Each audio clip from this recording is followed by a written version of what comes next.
अस्सलाम वालेकुम। वालेकुम अस्सलाम।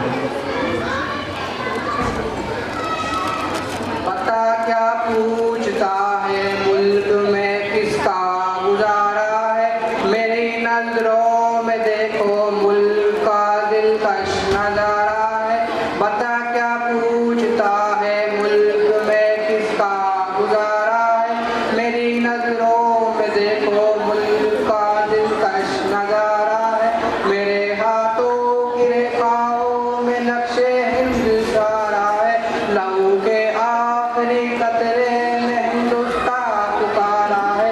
मेरा दिल है मेरी जान है मेरी आंखों का तारा है, ये हिंदुस्तान ये हिंदुस्तान ये हिंदुस्तान हमारा है। ये हिंदुस्तान ये हिंदुस्तान ये हिंदुस्तान हमारा है। ये हिंदुस्तान ये हिंदुस्तान ये हिंदुस्तान हमारा है।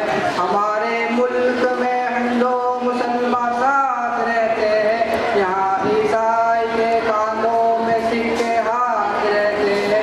हमारे मुल्क में हिंदू मुसलमान साथ रहते हैं, यहाँ ईसाई के कांधों में सिख के हाथ रहते हैं।